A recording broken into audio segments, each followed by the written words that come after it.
On this episode of The Apple Watchers, doctors to record patient notes with Apple Watch, hiker's Apple Watch dials 911 after falling off a cliff, Apple Watch saves woman from man breaking in, Oregon judge orders woman to enter passcode to search iPhone. How much does dark mode help your iPhone's battery life? We'll find out. Apple Pay surpasses Starbucks as top mobile payment platform. All this, our picks, and much more. This is episode number 12. Welcome to the Apple Watchers, a podcast covering all things Apple Watch and many things Apple. This episode and every episode is brought to you by me, Kevin Hare, and my co-host Jonathan Zarco, aka Jay-Z. All right, let's get started. All right, well, how you doing tonight? I'm good. How are you doing? I'm doing good. We got a bunch of fires here all around us, man. They're all over. Again, the last episode was filled with fires. Everything's on fire, man. It was all fine yesterday, and then today it all just picked up. Yeah, every time the winds pick up, that's it. They start no less than 24 hours. See, here's the thing, though. I've been in California my whole life, and we've always had Santa Anas, and I don't feel like they ever used to cause fires. No, something's Maybe it's just changed. because it's so dry and because the electrical grid isn't good. Like everyone's getting rolling blackouts and stuff now. Yeah, something's changed. We're supposed to have higher winds tomorrow. They sent me home early from work. My bosses had to go check on their house because it was close to one of the fires. It's just craziness. So I'm going to mention one of my picks right now before we get to the end of the episode, and that is Twitter, because a lot of people, if you're looking to get real up-to-date news, whether it's fires or if you live in another state and it might be snow or whatever else. Tornadoes. Yeah, tornadoes. They're, it's better than waiting for the news on TV. Facebook, I don't think so. And the good thing about Twitter, my favorite feature, is that you don't have to get alerts from everyone you're following. So in other words, for me, I'm getting only alerts from the fire department and emergency services, stuff like that. Smart. So I can filter out my notifications, and that's where it becomes beneficial. So I would tell anyone to, even if you've heard bad things about Twitter and you're not on Twitter, just start an account. Don't use your real name, whatever. Just follow emergency services and public works and whatnot. You don't have to put your photo up there. And I would just follow emergency services. I highly recommend it. It's been very helpful on fires and freeway closures and stuff like that. Yeah, man, I'll have to do that. I'm not a huge Twitter user, but that's actually really smart. Yeah, for things like that, because you live somewhat near hills that have caught on fire a few years back. They have, yeah. So if they get close, you might want something like that. And again, a shout out to our fire department, our police officers as well, because they're for sure trying to get people out of these fire areas. There's fires up north here in California. I didn't mention that. We're here in California. So a lot of fires, Southern California, Northern California, crazy again. Well, on a lighter subject, Halloween is approaching. You ready for Halloween? Yeah, we're excited. You got your costume picked out yet? No. That's bad. Not going to be the blue screen of death or something? That's a good idea. Just paint yourself blue and write words on your face. Write death. And see if people can figure it out. Leanne and I are going to be skeletons. So she got us all. Okay.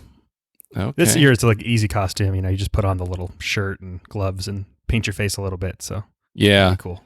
If worse comes to worse, a lot of times we go over to one of our friends for Halloween night and hand out candy. We'll paint our faces with something, or you look like a zombie or something. Well, that brings us to another subject. Is we're almost at the end of October. We're approaching it very quickly here. And we've had no October Apple event or anything sent out to developers for an event. You mean they're not going to put out a little announcement tomorrow that they're going to announce something in a week? No. I think we Yeah. called this before. Like, if it wasn't out by the beginning of October, there was not going to be any event. Yeah. I don't think it's going to happen. So I'm wondering if they'll do just a little soft launch of a MacBook Pro for us. That would be nice. That I could see if it's a small incremental, but they had been talking about, doing some physical changes to the chassis and stuff. So I don't think so. Yeah. Same with the AirPod Pro that's rumored to come out, which I would actually love because I'm now holding off on getting AirPods. Yeah. Because I want the noise canceling ones that hold into your ears. But I think the AirPods are more likely than the MacBooks, but I think both of them are still fairly unlikely. Yeah. Which is kind of a bummer, but it is what it is. Yeah, we'll see. I guess they got a lot on their plate, They got iOS 13. They're still getting everything, situated with that. And Apple TV Plus comes out November 1st. Yeah, so that's right around the corner, and they probably don't want to overshadow, the launch and fanfare of that. Yeah. I still haven't seen any word on how to redeem my free service with my mobile device that I purchased. I guess this year. We'll see on the 1st. Mm-hmm.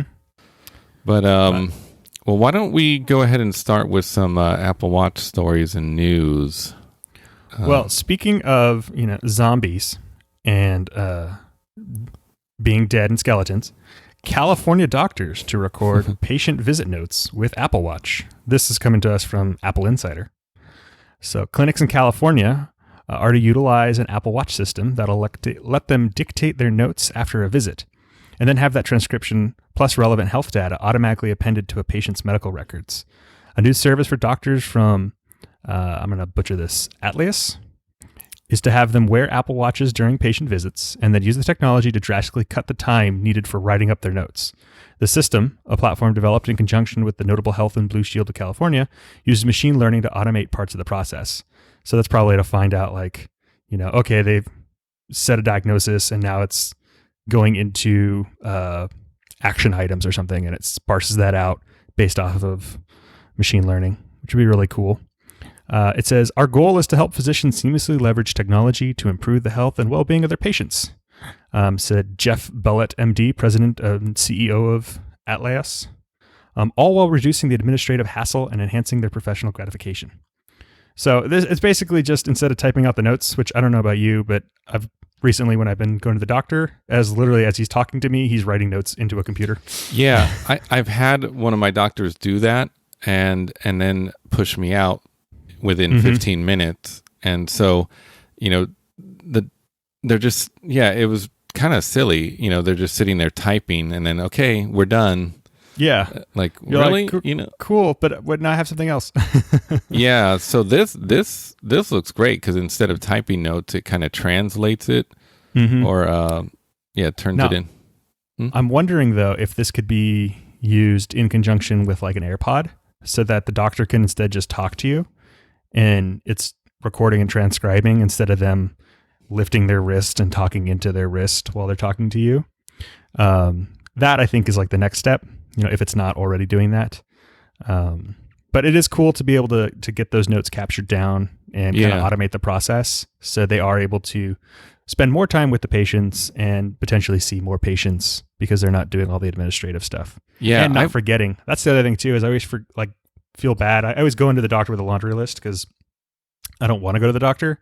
And so when I do, I just take everything that's an issue. I'm like, okay, all of these things piled up and my foot hurts and my elbow hurts and my eye's a little fuzzy and my ear rings. So what can we do? And the doctor just kind of looks at you like, okay, you threw a lot of things at me. Man. So I'm always worried that something's going to get missed. But so at least with this way, all of the things that are said by them aren't going to get, missed when they try to write their notes later. Yeah. And I just want to point out that's kind of a short list. Wait till you're my age. Yeah.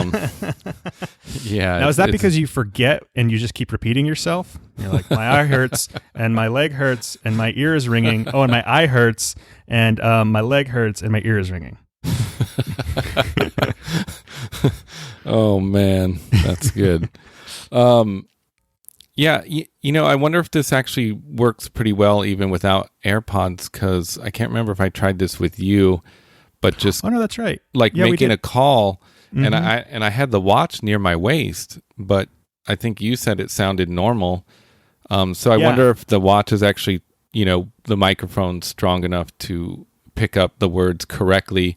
See, this definitely has me wondering. I wish I could actually try it myself, Mhm. because I don't know if you've ever seen a translation of a voicemail. Sometimes it's pretty rough. Yes, But I've gotten quite a few of those. but I still don't know if that's the carrier or our phones that's I'm not actually doing 100% it. sure. Yeah. I feel like Siri is pretty good about understanding me even if I'm mumbling. Yeah. But I feel like the voice memos from voicemail don't always come in. But I also wonder, it might be that the phone is translating it, but it's translating it based off of a recording instead of like what it's hearing. So it might not be as good. Yeah. So It's interesting. yeah, it's You're very right. That's true. I forgot we had talked about it, and I was just able to go about my day. I think it was even cooking, and the only time it caused a problem was when I was touching something like a sizzling pan, and then that was causing extra noise. Yeah. Well, cool. Yeah. So, still with the watch, a developer has burned a CD with his Apple Watch. Now, is this some new like attachment that I didn't know we could have, where you just like stick a disc in there? Yeah, it's not attached. So No, that's right. Yeah, he kind of manipulated files and whatnot. Yeah, so I guess the article from Colton Mac says that Niles Mitchell, who's an app developer and AppleScript expert, showed off this little known watch function for his YouTube show, Will It Work? Mitchell loves to connect all sorts of odd gadgets to his iPhone and his Apple Watch to create some type of action, though that action may be the most only appealing to tech geeks. So what Mitchell did was he used Rumpus, an FTP service app and web file manager, and then he was able to send the IP address to himself in iMessage and pull up the web page containing a blank CD and a CD burner plugged into a Mac. That were ready and standing by. And then he used Siri to create some blank folders. And then he went to the settings icon and tapped burn. So essentially, he was just using his watch as a peripheral for like a virtual machine kind of a thing, right? And he was just accessing another computer to do the burning. But it's kind of cool to see that, somebody has figured out a way to attach their watch to other computers and get those computers to perform actions, even if they are, I'd say in this day and age, a little archaic. Yeah. Burning a CD. Yeah, I don't know why you would want to do that. And I don't think we'll ever see a CD burner on the watch, like a little tiny CD burner with little tiny CDs. Don't you remember those micro CDs back in the 90s? They held like a song and a half. Yeah. You just like put it off to the side and it will just spin it around. Yeah, and then you can carry around like a bunch of little CDs to listen to, like songs and whatnot. Oh, hey man, hey, bringing stuff back on vinyl. Like it'll come back. It'll make its way. Yeah, it'll be like the hipster Apple Watch. Yeah, so I watched the video too. It's kind of neat, and this guy also had like connected a zip disk too. As well to the Apple Watch. Yeah, that was pretty wild. So we'll put those both in the show notes for people to check out. It's kind of cool. Mm-hmm. But anyways, moving on. This story is pretty crazy. Hiker's Apple Watch dials 911 after he fell off a cliff, saving his life. This comes to us from Business Insider. Yeah. So this guy was actually on a date, by the way. First date. So I imagine it wasn't going well then if she pushed him off a cliff. Yeah. Oh, I thought you were the other one in the picture. Yeah, Push. Maybe he didn't slip. So his name, Prudenciano, 28, was hiking in a New Jersey Hartshorn Woods Park. Did I say that right? Last week. Sounds good to me. With his date, yeah. So Paige Persano, the girl, they both fell through some foliage and over a steep cliff, right? Oh, no.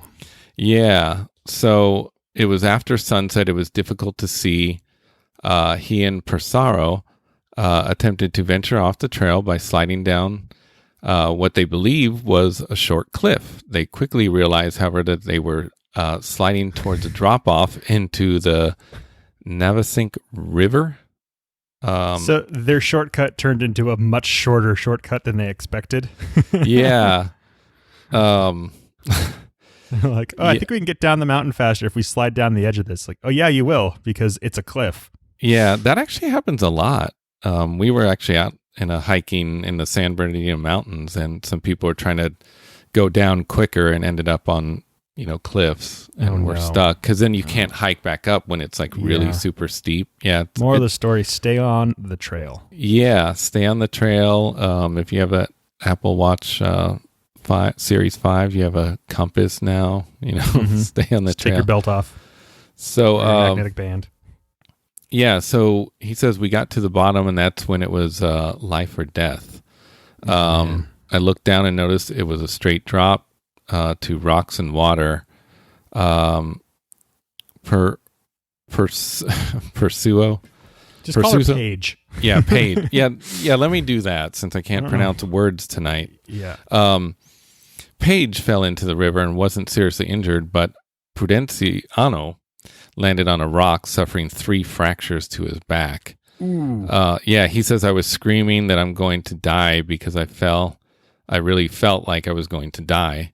I actually included in, and I'll put it in the show notes, is the actual original story from News 12 in New Jersey, where they interview him. It's a video and everything. So it ended up calling the Apple Watch called 911. Texted everyone that was in his emergency contacts. So he thought he was going to die, but his watch is over there calling 911. Yeah.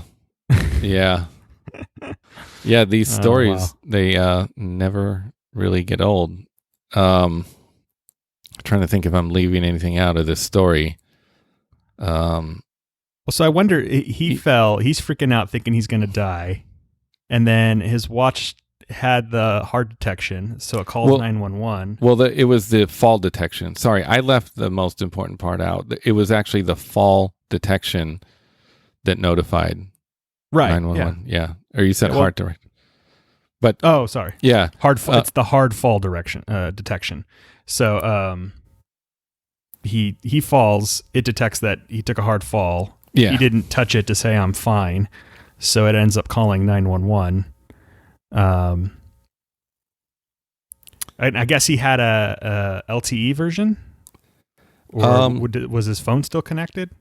It doesn't specify, but in one of these stories, it does point out, and I've pointed this out before, is just remember that with an LTE version, even if you don't have a plan through an active carrier, it'll still dial 911, even if your watch, let's say, or I'm sorry, not the watch, but his phone, let's say his phone fell into the river and is not able to make calls, the watch still can make emergency calls. Yep.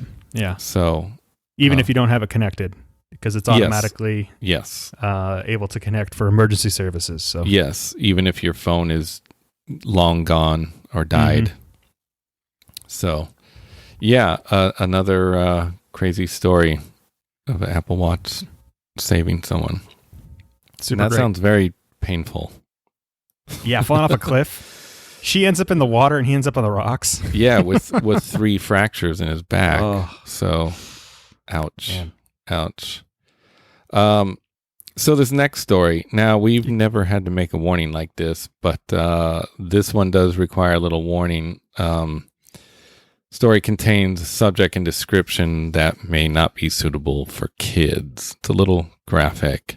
So if you have any kids listening, taking care of kids right now, you might want to turn it off or maybe fast forward about 5-10 minutes because it gets a little graphic. So there's your warning. Apple Watch saves Calgary woman from man with rape kit. Ooh. Yeah. I was debating whether to include this story because of its graphic nature, but it seemed important. Mm-hmm. So the Apple Watch is credited with preventing the rape of a woman in Calgary earlier this year after the wearable device was used to contact her partner following a suspected break-in attempt at her apartment. So John Joseph, you know what? Leave out his name. He doesn't deserve any recognition. Yeah, anymore. Pleaded guilty at a court of Calgary on Tuesday on charges of breaking and entering with intent of sexually assaulting a woman. So, let me just skim through this a bit. So let me get to the meat of the story. She was asleep in her home following a day at work, but woke up to the sound of her dogs barking. On seeing a figure moving around in her home, she texted her boyfriend via the Apple Watch, who in turn called 911, right? Oh, wow. So she couldn't call 911, right? Right, because he's there and can hear. Yeah. Oh, man. So it was discovered that this guy had spent some time hovering over her, and at one point attempted to even touch her feet. The woman pretended like she was asleep, right, to kind of counter that touch of his. Mm-hmm. On the arrival of the police, the man hid in the kitchen, and the woman opened the door. Let me get some bits and pieces from this other story because it gets a little more in depth. So she saw, or she heard the dogs barking. She saw a figure. She texted on her watch, but stayed where she was, which is probably good. She didn't run or anything like that. And get prompt to be chased. Yeah. The key to it is that she wasn't able to, you can't make a call, because you would bring him over, and this guy in this other article that I have in here, he was kind of planning this out for a long time. He already had like some kind of entry key to her apartment. And he had a bunch of items, shall we say? I don't even know if we want to mention all the items he had, but let's just say it was not good things that would be used to rape. So it was pretty obvious too, because it says here he had a blueprint of her condo with a condo building with her apartment circled. There's no way around. Yeah, obviously you know what he's trying to do. Yeah, it's pretty messed up. Yeah, but it's so awesome that she was able to just, maybe her phone wasn't close enough. Like I said, she can't make a call.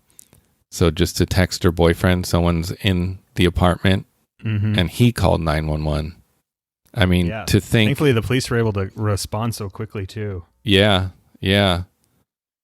Creepy, too, man. That hands down the creepiest story we've done. And hopefully we won't do any creepy stories like that again. It's fitting for Halloween. It's scary. Well, this is creepier. This is the bad creepy, not even the fun kind of monster creepy. That's this guy is a monster. But but he's in custody now, so we're good. Yeah. So anyways. All right, so switching on. Yeah, let's lighten it up here. Your Apple Watch could replace passwords with a single tap. So the idea is that your Apple Watch could be used as a new way to authenticate you. And I know that there's already some apps nowadays that kind of do that. I use a application at work called Okta. That's part of the two-factor authentication. And so I put in a password on my computer, and then it does a push notification to my watch, and I authenticate it using my watch, which is really cool. Yeah, I actually do something like that too with a two-factor kind of authenticator app. And it's cool because you can just kind of tap it on the watch. So, but what's really cool is it essentially could just replace all passwords.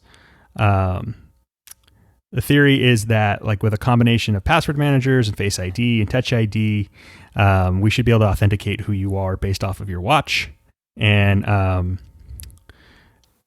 be able to use that as a simpler alternative. Because passwords cause a lot of problems, right? They're the root cause of 80% of data breaches. The average person has more than 90 online accounts, and up to 51% of passwords are reused. A third of online purchases are abandoned due to forgotten password. And the average help desk cost of a single password reset is $70. That's insane to me. Man. $70 to have somebody reset a password? That's nuts. Man. Well, but so, there's a company called Knock Knock Labs offering a FIDO-based SDK for the Apple Watch.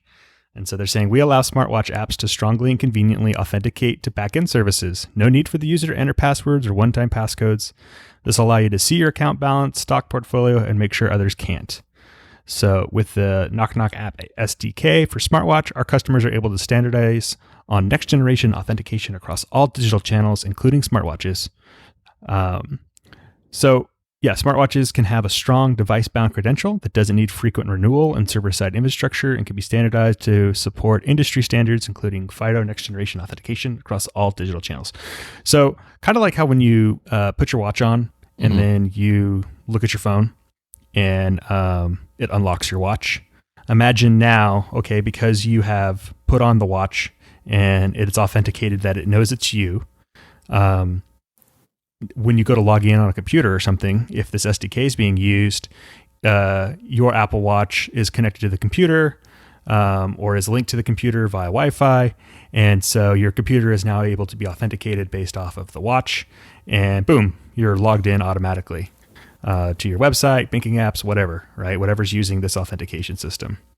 So I think this is really cool. And I'm looking forward to more and more businesses and systems kind of adopting this kind of a practice instead. Yeah, that's very cool. That would be super, super handy. I use a password manager, and I've actually been having a little trouble with it lately. So, no, I'm guilty too of reusing passwords or having the same variation of a password. So I know that's really bad, but there's just so many, man. Yeah. I'm gonna go change all my passwords right now too. Yeah. Okay. Let's have a timeout here. No. Yeah. While he does that. No. All right. Well, why don't we move on? That's probably pretty much it for the Apple Watch stories for this episode. Why don't we move on to some Apple stories and news? Well, did you hear about the new patent that Apple is trying to do for wireless charging systems? Yeah. So Apple patent describes a wireless charging system for the latest Apple Pencil, extending to iPad Pro and beyond. And this is part of Patently Apple. But the patent office published a patent application to Apple that relates to wireless systems, and more particularly to systems in which devices are wirelessly charged. So once the patent application was reviewed, it was evident that it's part of Apple's invention, it's clear that this invention is already in use with their new Apple Pencil's wireless charging system, with Apple illustrating that it may possibly extend to the iPad Pro, the iPhone, and beyond. So according to Apple's patent application, the wireless power system has a wireless power transmitting device that transmits power directly to a wireless receiving device. And the wireless power transmitting device is a device such as a wireless charging mat, wireless charging puck, wireless charging stand, wireless charging table, or other wireless charging power transmitting equipment. The device may be a standalone device or built into other electronics such as laptops or computers, tablets, cell phones, anything electronic. And the inductive power transfer assembly comprising of a magnetic core having a base portion, a first limb and a second limb. This gets a little crazy, but basically it's saying like there's two pieces that are getting in line and it wirelessly transfer the power.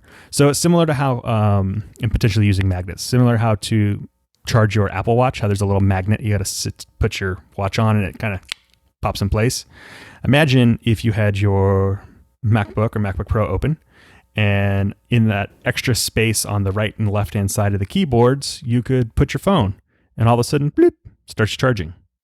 Or your AirPods on the other side, and bloop, those start charging. Or if you have an iPad sitting somewhere, and when you connect your pencil to it, it starts charging, and then maybe you rest your phone on it, and it starts charging. And all of those things are sitting on top of a mat, and so everything's just charging.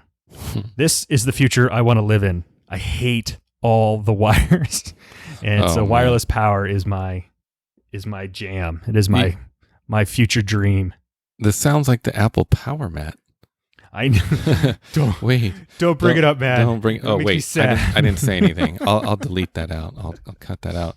Yeah. I have a drawer that I use to charge everything. Right. The intention was like if we get a cat to hide all those wires, right? Little cat proof. So I just drilled holes in the back of the dresser, made the top drawer a whole place for charging. But man, it has just spun out of control. It looks like spaghetti in there. Well, now I got not just the phone and the watch, iPad. I have a toothbrush. that has to be charged, a water pick that has to be charged. Like I have bike lights that have to be charged, right? And it's a mess in there. It's a mess. If all of them could be on a mat. Yeah. I mean, as more and more things become electric and digital, it's just going to get worse. And this, I think, is the best solution is wireless charging. Yeah, at least for now, because I could also see myself like, man, this mat can't fit everything. Yeah, there's too many. I need more mats. Yeah. Yeah, or layered mats, and yeah. Well, I bought a little inductive charger for my phone that can also do the watch at the same time. So I'm partially living this life, but I'd love it to be built into other things because there's been tons of times that I'm wandering around and I could use a little bump of power on my phone or on my watch, and my computer's just sitting there with tons of power, and now hopefully I have the cord, and I can plug it in, but if I'm out and about I might not, and if it's all just built into it, super convenient. Yeah, that would be cool. So here's hoping for a new future. Yeah. So did you hear about this story? This comes to us from Oregon Live. An Oregon judge ordered a woman to type in her iPhone passcode so police could search it for evidence against her. Yeah, this is pretty rough. So a 27-year-old woman who crashed her car into a tree in Salem, injuring herself, her friend, and the 5 children in the back seat. Ooh. Yeah, didn't want to give police any help in building a criminal case against her. So police wanted to search the contents of an iPhone. They found it in Catrice Pittman's purse, but she never confirmed whether it was hers and wasn't offering up a passcode. Her defense attorney argued forcing her to do so would violate her rights against self-incrimination under the Fifth Amendment of the U.S. Constitution, Article 1, Section 12 of the Oregon Constitution. But a Marion County judge sided with the police prosecutors by ordering Pittman to enter her passcode. On Wednesday, the Oregon Court of Appeals agreed that the ruling, the first of its kind opinion for an appeals court in this state. This is, I don't know if we even need to read the entire thing. This is very controversial. Now it points out that it's in Oregon, and it almost seems like in other states they can make you put in a passcode, but I'm not quite clear what those states would be if that's the case. See, okay, there's many layers to this, right? It's different if you get a warrant, and I guess if a judge is ordering you to do it, it's the equivalent of a warrant, right? But it does open up some weird rights clauses. I'm not defending this woman. If she did something to injure her 5 children, her kids in the back, then she shouldn't have kids, and should be punished to the full extent of the law. However, privacy is another issue. Privacy is a big deal. There's a reason why there's passcodes on things, and it just becomes a slippery slope. I mean, I don't know what information they were looking for necessarily to get on there to see if she was talking on it. So trying to find like the call history. Yeah, or texting or... I feel like they could get that from a warrant to the cell phone carriers to pull up those records. Yeah. And we're not running into any, rights issues. Yeah. And I should note too that if Apple is pushed hard enough, they will let the authorities access not the phone, but iCloud. So whatever is stored in iCloud. That was actually part of those San Bernardino shootings. I don't even want to mention their name again because they don't deserve to be mentioned, but those shootings a while back in San Bernardino, I think that was a few years back, but where the law was trying to get access to their phones, but Apple even stated that they could have let them access the iCloud, within, I think, a few days. After that, they couldn't. But I mean, when it's when a judge decides it and it's part of a larger investigation, I just want there to be certain channels that do it. I would prefer it to not be done in a way that is coercing a person to do it. Yeah. So I feel better about Apple giving up certain bits of information and stuff like that. So long as it doesn't mean that they have to make some kind of a back door or something, because if there's a back door, then anyone can get it. Yeah. Right. Yeah. This is, little crazy. Wow. This episode has a few serious subjects in it. Yeah. Well, let's lighten it up again. So, there's rumored to be some AirPods Pro maybe launch in the next 2 weeks, which would be a soft launch, maybe not something on stage. Yeah, which we kind of mentioned this before, that because they're not doing necessarily doing a October event, that they might just do this. But I feel like this is a new form factor. Yeah. I'd be surprised if they did this without any fanfare or anything else, Yeah, I would too, because some of the images actually showed black AirPods. Yeah. And they're little shorter, at least in those renderings. It seems like it'd be worthy to at least be thrown into an event. But I guess it wouldn't necessarily constitute its own event, a whole thing. No.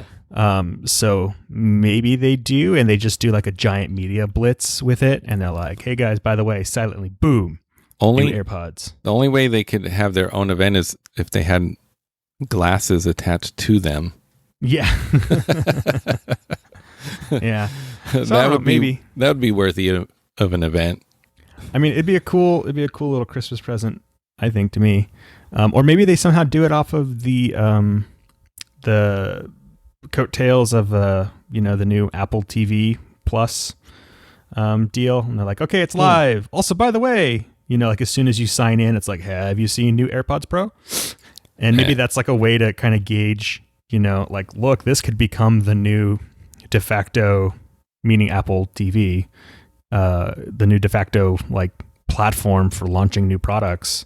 And maybe you want to watch that Apple TV Plus on a MacBook Pro 16-inch as well?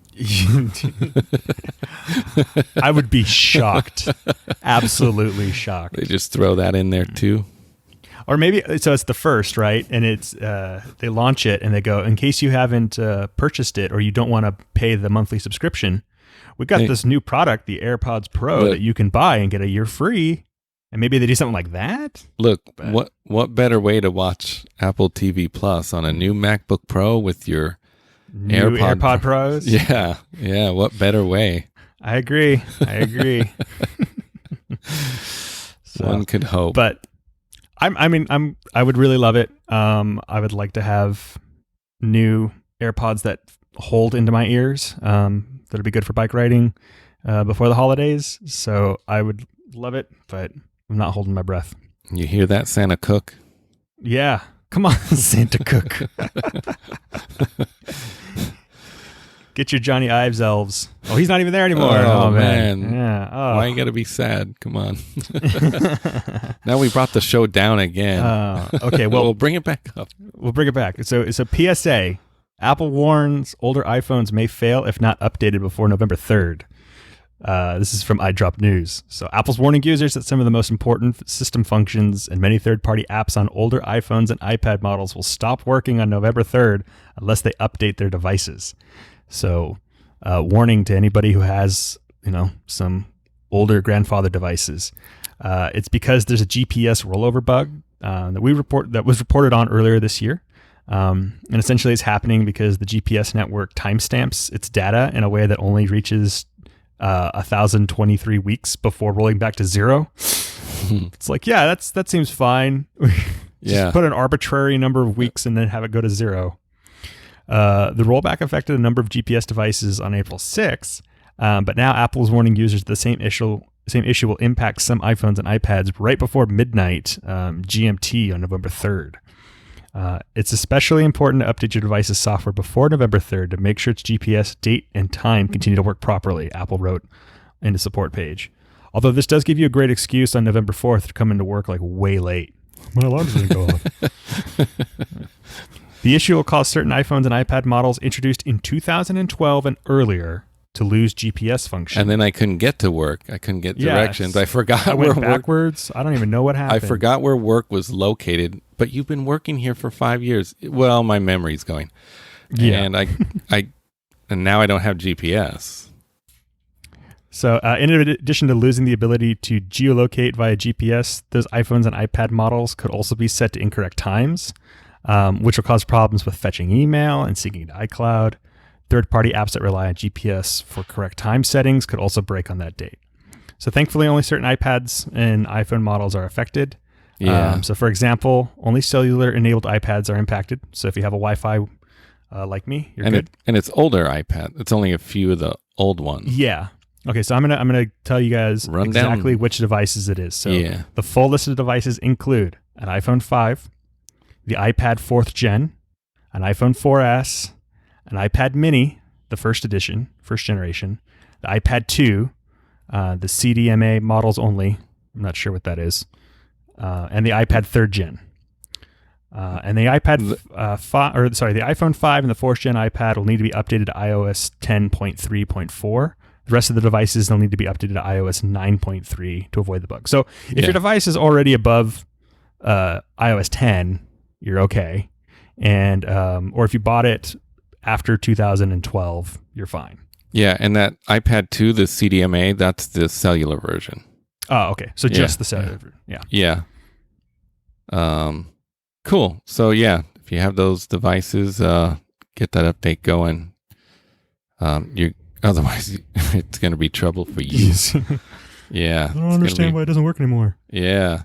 So if you got something from 2012, it's 2019 going on 2020. Just do yourself a favor and grab a new phone. Yeah. John will give you one. I think I have a drawer with at least like an iPhone 5C. And that's not on the list. So perfect. It's not on the list. So there's one up for grabs. Yeah. So what do you think? Does dark mode help your iPhone battery life? I think so. Yeah, this comes to us from 9to5Mac. So it's pretty cool. I watched the video. They actually have a robot using, a 10S. Yeah, both. So two 10Ss, right? One in dark mode, one in light mode. And they compare the battery life doing the exact same tasks. They do texting, they use maps, I think a few other things. And it's definitely proven. And this would be on OLED screens. I was just about to say this only pertains to OLEDs. Yeah, let me be clear about that. Because LCD screens are made a different way, and battery life doesn't take quite a hit as the OLED. And it's specifically the black pixels on OLED that are using up or not the black, the light, sorry, the light, like the white pixels. The difference is that the LCD, even when it's showing black, is still using power to show the black. Whereas an OLED, when it's showing black, it's not using power. It allows that pixel to be dimmed. So the more black you have up on a screen, the less power is being drawn from the phone to produce your screen. Yes. So totally makes sense that it would it would help. Do you have a stat or an idea about how much it would save if you go to dark mode? At the end of their test, because they were testing obviously at the same screen brightness, so it was like 200 nits. And at the end of it, the 10S in dark mode still had 30% battery life. Wow. And the other one had 0. It died. So, yeah. And then that's pretty good. If you watch the video at the very end, the guy kind of goes into it like they did other testing too. Just some more variations, different uses and whatnot. Yeah, so because it is going to bright screen too. Yeah, and it's because there's so many variations, that would have to do with the user, and how you use your phone, and which apps you're using. Yeah, if they support apps, dark mode, and definitely, I see people that like their screen like just cranked up, right? And I keep mine kind of down. I don't really think about it most like halfway usually, unless I'm watching a video, then it'll be up higher. But being that I always keep mine at halfway, it's not using a lot of battery that way. So, but so it's personal use. If theirs were about halfway too, right about there. But if they had it cranked up, and I think when they go into the other testing, they have it cranked up, and then their battery life kind of comes down, and then the percentages, the difference in percentages were not that great, right? Interesting. Yeah. So once they cranked up the brightness of the screen, there was only like something like 10% difference, or whatever it was. See, that's actually surprising to me. I would have expected the brighter you have it, the more efficiencies you get, but the overall, in terms of percentage, but the overall time you get is probably less. So, for example, and maybe that's what it's showing, but if you have it at 100% brightness, you may only get 6 hours on your phone on normal mode, and you might get 7 hours on your phone if it's, or 10 hours on your phone if it's on dark mode. Versus when it's 50%, you're going to get 12 hours on your phone with regular mode, and you get like 14 hours on your phone with dark mode. So like you always get more. Yeah. But it seemed like to me you might get a more drastic better percentage if you had it brighter. So I'd be surprised about that. Yeah. And that article came from 9to5Mac. They were reporting on it, but the testing was done by Phone Buff, which they're for sure on Instagram. And I'm sure YouTube and probably some other places, but that's where you can see the video, and we'll have a link to that article, of course. I mean, moral of the story, if you need to get as much battery life out of your phone as possible, flip it to dark mode, put the screen brightness down to as dark as you can comfortably read it, and that's going to result in the best, longest battery life if you have an OLED display. Yeah. If you have an LCD, do whatever you like. It's really not going to change it. Pretty much. I personally, the reason why I have the dark mode isn't because I like the extra battery life. That's just a perk. I just like the overall aesthetic of everything being really dark. I feel like it improves readability.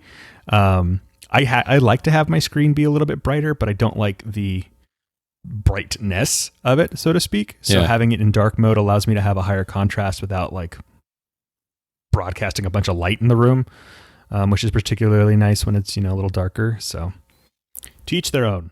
Yeah, I think more people are adapting to dark mode, and there's more apps, and even on computers and whatnot. I think the Chrome browser just got dark mode. It's funny because when I first got dark mode, during the day it just seemed kind of depressing in a way, and then I switched to light mode, and then I'm like, oh, I don't like this, and then I went back to dark mode, and then have never left. And it looks really nice. I don't find it depressing anymore, and I don't know why I did. And I think a lot of people go through that, and a lot of people are turned off in the beginning, like, I don't know about dark mode during the day. But then, I don't know, now people, including myself, just seem to enjoy it more. See, So- I would love, I don't know if it's just the way that the OLED display works or if this is how Apple has set up their dark mode, but I can still just distinctly see a difference between the edge of my screen and like the bevel, Yeah. even when it's black. Oh yeah. So yeah. like if I'm using the Memos app, let's say, I can see where my screen ends, even though the background is black. I would prefer it to be seamless. I would love that. That's what I want is I can't see the edge of it at all. And I just have numbers and things kind of popping up. Yeah. And I think that would be super cool. I think it would look really nice and really slick. And so I'm hoping we can get that dark one day. Yeah, or just get rid of more of the edge there. That would also You work. know, Yeah, if 'cause- you could just make it so that I can't 'cause- tell. If yeah. the edge goes all the way to the very, very edge of the screen. And Yeah, because I was going to say, I don't know how that would work in different lights, like outside or inside. It would affect Yeah. those dark bevels unless it changed on its own to match. Now, that would be slick. But Well, they that would already did the affect the True Tone brightness too. stuff. Yeah. so if they could like adjust the whole thing. I don't know. True edge tone. Yeah. Get Yeah. on it. Yeah, we have all the great Santa Cook. ideas. So, did you hear about this? Apple surpasses Starbucks as a top mobile payment platform in the U.S. This comes All to right. us from a website called TechSpot. So, Apple Pay is now the most popular proximity-based mobile payment service in the U.S., outpacing longtime category leader Starbucks for the spot, according to eMarketer. So That's incredible. And I think that's partly because Apple Pay can also be used with a Starbucks card. I know. So then you don't have to open up the Starbucks app. Yeah, and then I heard on a podcast too, they were asking if you can use Apple Pay at a Starbucks. I'm like, yes. Yeah. I think that's been there for quite a while. Yeah. Um, you can have your card linked to it and then just use it through Apple Pay. And I think it still gives you your stars and everything too. Yeah. Yeah. Yeah, you could also put your, if you get a Starbucks gift card, you can put it in an Apple Wallet Mm-hmm. and use it through Well, Apple Pay. That's Or- how it works, right? You actually have to have a Starbucks gift card that's attached to your account. But And when you use the mobile pay in the app, it's actually paying off of a gift card, and you have to load that gift card up to use it. yeah, but I believe you can still use like a Visa or MasterCard Apple Pay at a Starbucks. You can do that too. Yeah. Yes, you can. Yeah, because that's what But they if were you're- asking on that podcast Oh, that I heard. yeah, for sure. Yeah, that's what they were referring to. But I wouldn't recommend it because if you're at Starbucks and you're if you're going to Starbucks enough, sign up for their free. yeah, Their free rewards program. yeah, because you And- earn. Yeah. Yeah, And they've changed the way that they do their thing, turning this into an ad for Starbucks. But the rewards stack up pretty nicely and are really good. So yeah, and the only thing that's a pain in the butt is you're supposed to do is get a gift card, and then you have to load the gift card, which is actually genius because you go in and you're going to buy something for $4.68 and you have $3 left on your card, and you have to load it up in increments of like $10 or more. So I'm just putting $20 on my card every few weeks and then kind of carrying that balance over. So they're getting extra money out of me early, yeah, and I'm committing to spending that much more money with them later on. yeah. I want to point out something too. It's related and not exactly on subject, but I still know of people that are afraid to use Apple Pay on their phone. I don't know what it is. And currently, as it stands, Apple Pay, probably Google Pay, Samsung Pay, any of those, Mhm. I would guess they're all very similar in this respect, that they're more secure, being that each, say Mhm. you're using a MasterCard through Apple Pay on your phone, each transaction is treated as a separate transaction. Mhm. In other words, it's a different number. It's not, the vendor is not getting your credit card number. So, in other And words, it's only authorized for that transaction right then and there. yeah. Yeah.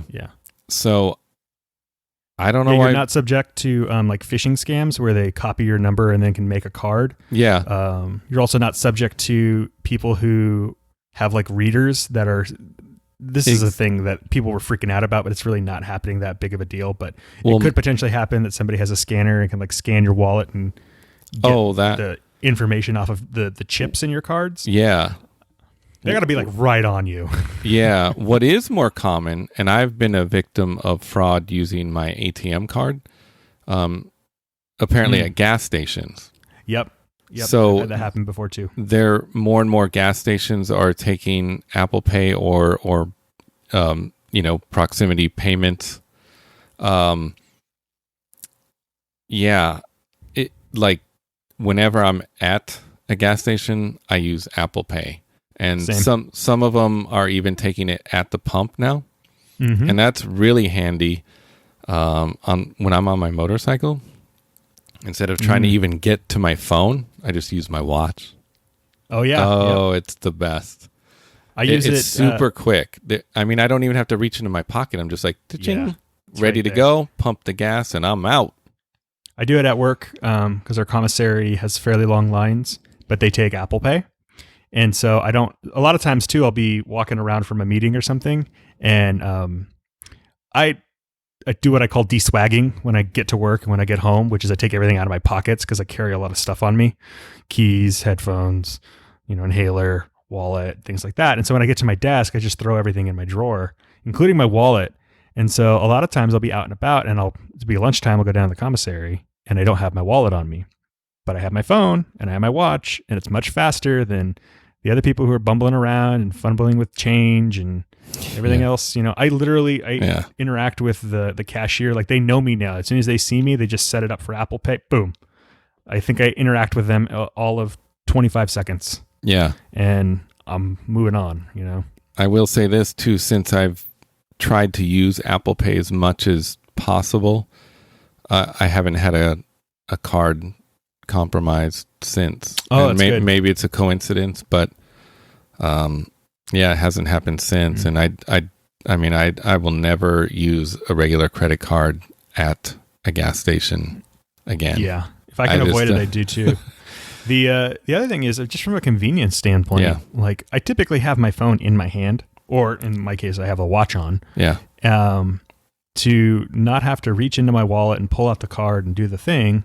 It's all right there. It just becomes seamless and quick. It just has to do with reconditioning, to the point where you're like, oh, I don't have to take the thing that can pay for this transaction in my hand and put it in my pocket and pull out the other thing. Just use this one. And once you get that over that hump, you are set to pop. Yeah, I would encourage people to give it a try. It is so handy once much you more can secure. get over. Yeah, much more secure as of now, until something changes and the bad What's guy also great is there's tons of like organizations and companies now that are also making their membership cards available in Apple Pay. Yeah. So like my AMC Stubs card is in there. The IKEA family card is in there. Library card is in there. Like, I'm able to just I have less cards on me now because I always have my phone and I have the membership cards in there instead. Yeah. Yeah. Let me just finish up a couple stats here in this article. We'll get back on track, and then we'll get to our picks right after this. So in its last mobile payments forecast in May of 2018, eMarketer predicted Starbucks would be the most used mobile payment platform in the U.S. with an estimated 23.4 million users. In reality, Apple Pay grew faster than anticipated as 27.7 million Americans used the app to make purchases in 2018. So the exact stats here: Apple Pay users 30.3 million. Starbucks mobile payments user 25.2 million, Google Pay users 12.1 million, and Samsung Pay 10.8.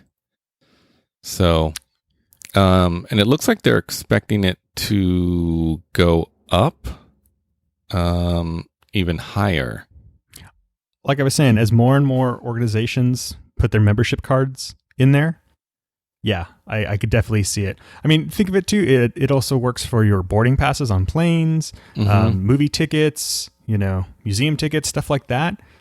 I don't have to print anything out. I can just have it there on me. I don't have to go looking for the email or go to a will call or anything. It's all right there. Super convenient, really easy. Yeah, I definitely see this continuing to grow. Yeah. Yeah, this is crazy. This is crazy. Why don't we move on to our picks? Oh, wait. Let me. No, man. I'm kind of bored. Why don't you entertain me? I know. I almost skipped over. Jeez. What is... Ugh. So, in our for-your entertainment, I dropped in here Apple launches dedicated media site for Apple TV Plus shows and films. So if you want to check out what's coming, there's a whole list. I also threw in that. It's like the TV Guide channel of back in the day, but it's for Apple TV. That's right. Yeah, and I threw the 2 videos that were related to the story we covered earlier. The Apple Watch burns a CD from the guy that does Will It Work? And I also put in the zip disk video. Yeah, I also dropped in the video of the Apple Watch that called 911 for the man that falls down the cliff on his first date. So if you want to see the actual interview with him, it's pretty cool. And I also dropped this in here. Don't hate, it's a Selena Gomez video. Snap. Yeah, but the reason I put it in here, the song is called Lose You to Love Me. Not me, but that's what the song is called. Yeah, not me, but you know what I mean. You. Yeah. Lose you to love Kevin. Yeah, no, so the song, it's actually me, but not Kevin. Yeah.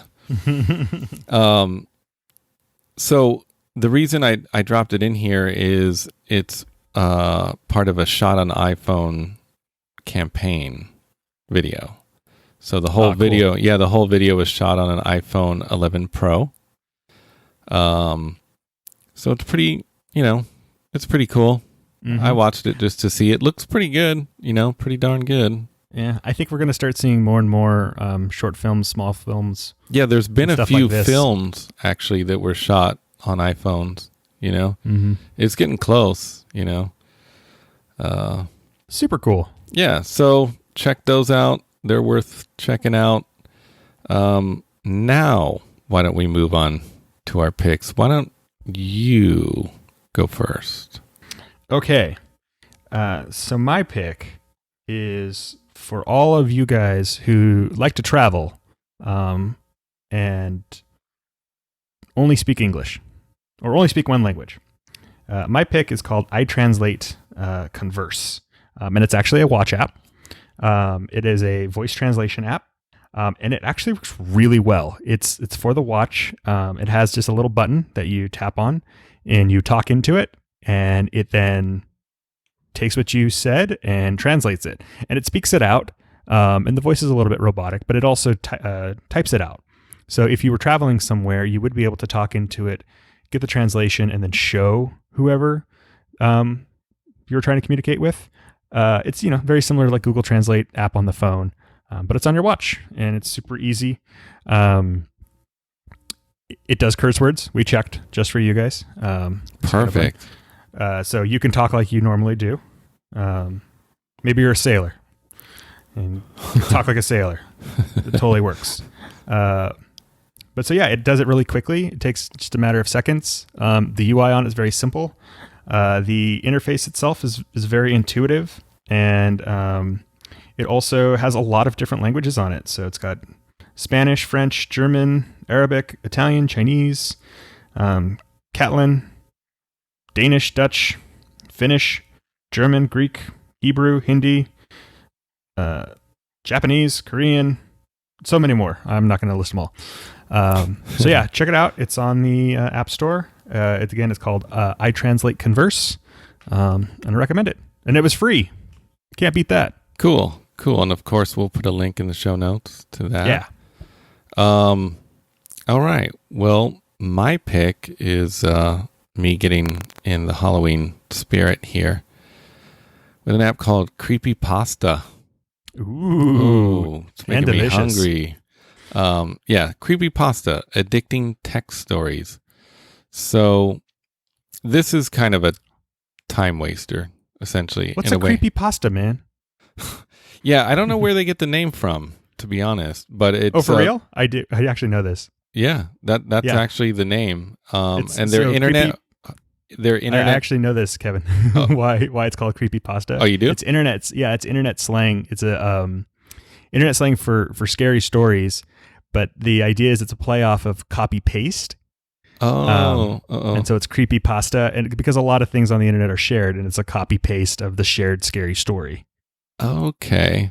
Yeah. Man, I'll have to try that internet thing sometime. One of these days. Yeah. That newfangled interwebs. Yeah, I've never tried it yet, but I will one of these days. So, but yeah, so these are just internet horror stories that are passed around on forums and other sites to entertain and frighten readers. So it's pretty cool. Yeah, there's more than 5,500 handpicked stories. You don't need an internet connection. There's some voice narration, although I don't think that is on the Apple Watch. But I put this in here because it is offered on the iPad, iMessage, Apple Watch apps, and of course the iPhone. Fun. Yeah, and it's pretty cool. It's just like, to me, when I was looking at it, if you're just kind of sitting in line at the market buying your Halloween candy or whatever, you can just tap on your watch in that app and kind of get some cool little, creepy stories, real brief little stories. That's super fun. Yeah, just kind of a little fun thing. Thought I'd throw that in there since we're... with a widget and iMessage, you can share them. You can just send them off to people. That's kind of cool too. Yeah. And they'll just think you're crazy when you text like some of these stories, and they're like, huh? Yeah. When your wife asks you, hey, honey, what do you want for dinner? Just send back one of these. And creepypasta. There you go. Yeah, I want creepypasta. What? Yes.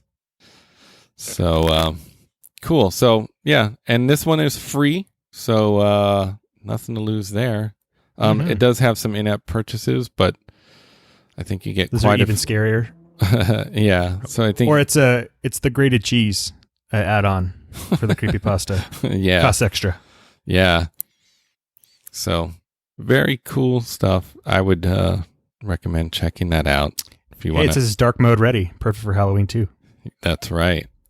Well, that's it for this episode of the Apple Watchers. Read all the stories we've covered and more stories on Flipboard, a link provided in the show notes.